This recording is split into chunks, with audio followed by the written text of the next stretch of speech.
Jay, great to speak with you. How have you been since the last time we spoke? And also, how were the holidays? I know we're heading into February, but I still like to ask people how the holidays were.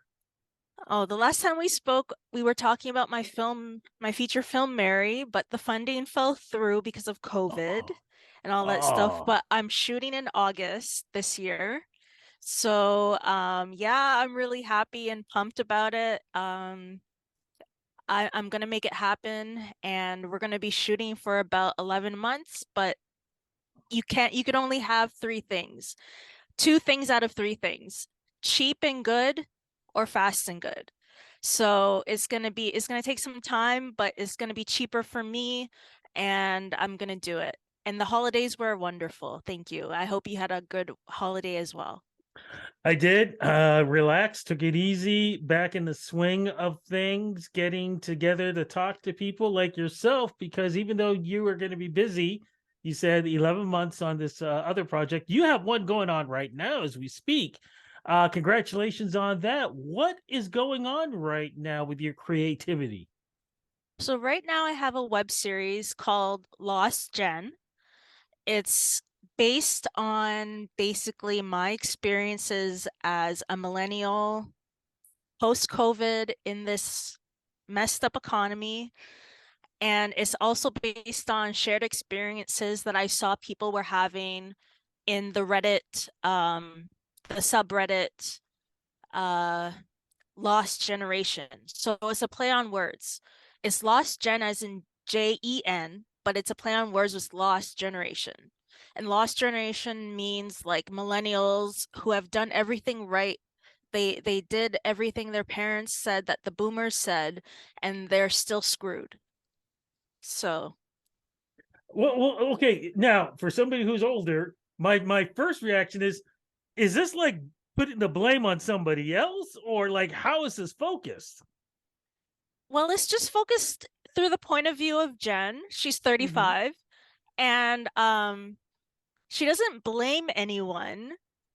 It's just we get to see her journey because the actual series is about Jen being evicted and trying to find a job within 30 days. That's the season. And she lives with her boomer father. He's retired, and both of them have to find jobs by the end of 30 days to find another place to live. And that's a reality for a lot of people. And I'm going to go back again. What made you decide to do this? Because it sounded like going through COVID was I mean, it was a tough time for everybody, but personally for yourself, a tough time as well. Yeah, I didn't get evicted, but I've been in that situation in the past, and Mhm. I read news about people getting evicted right after right after they said they were giving uh the benefits out, and the Yeah. benefits got canceled, and then people were getting evicted and they couldn't find anywhere to live, and I kind of incorporated that into my story a little bit. Um, I just wanted it to be very meta, and I wanted it to be relatable. This sounds like a very emotional kind of series. How has it been for you so far in putting this together? And how have you been doing this again emotionally going through this? Because it sounds like it's a lot. Well, it's supposed to be a dark comedy. Yeah. It's a bit like uh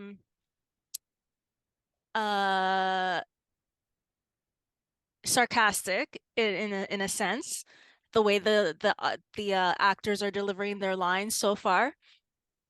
Um, but it's not really hard for me to do it because I went to school for radio and television, and I've wanted to do this my whole life. And just being able to just saying I wanted to do it now, I decided in like January when I got laid off from a job that I was going to just make my dreams a reality this year. Where are you filming this? I'm filming it in Brampton for the first season. So we're filming at a photography studio and a Caribbean restaurant in Brampton.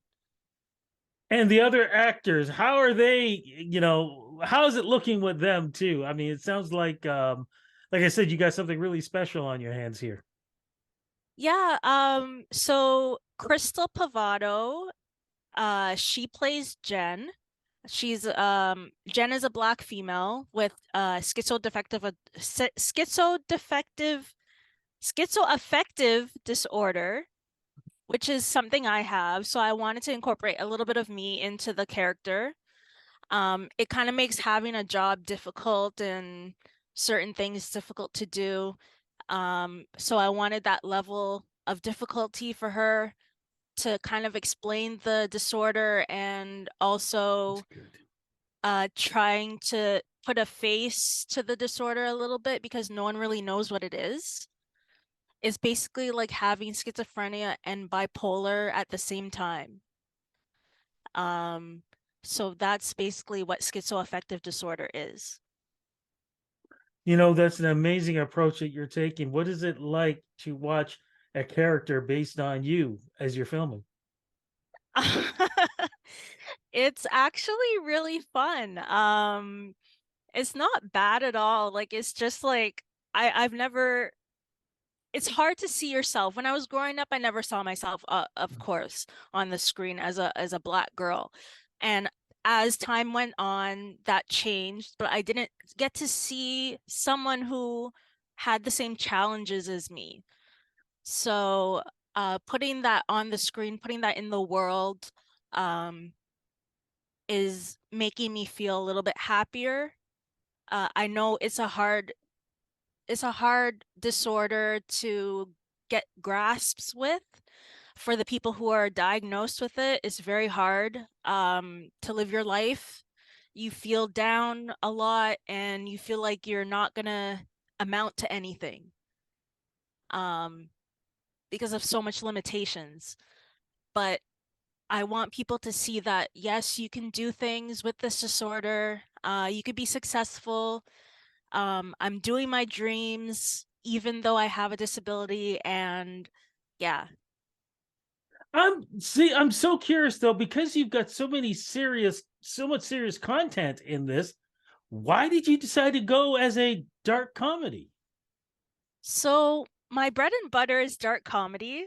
So that's my voice. That's how I write my tone in my scripts for film and television. So I wanted to keep that genre going. I want that to be my brand essentially. And I don't want to divert to anything else. I just kind of want to find the humor in that dark, to find the light in that dark for people and still make them a little bit happier at the end of the story. When do we get to see the story in the series? When do we get to see it? So I'm planning a launch for February 15th. It's a Wednesday at 9 p.m. on YouTube. Fantastic. Well, look, I want to say congratulations on this. This sounds like it's something very different, very unique, and it sounds like something that a lot of people should be jumping on because I can't think of anything like this on anywhere in any type of broadcast. So kudos to you for being this brave and putting something out there like that. Anything else that we can look forward to? You talked about your other project. Anything else that's going to be happening for you in 2023? Yes, I have a streaming channel I'm launching on the 15th as well. And I'm gonna have all my projects there. I haven't produced everything yet, but I'm going to build my library up, and it's called Rare Rare O Cinema, and it means laugh at the movies. My production company is called Rare Fatal Films, and it means Fatal Laughter Films because I'm doing dark comedy, and I I like French a lot, so that's why it's like French words in there. Um, don't know how to speak fluently anymore because I haven't spoken it for a while, but yeah. And I'm launching the channel. I have 8 projects going right now where I'm trying to get into the production phase. They're all dark comedies. There's 4 films and 4 web series. Amazing. Amazing. Sounds like it's going to be a busy year for you. Like I said, congratulations on this new web series. Looking forward to seeing it and all the other projects and works you have in the future. Congratulations. Thank you so much, Rudy.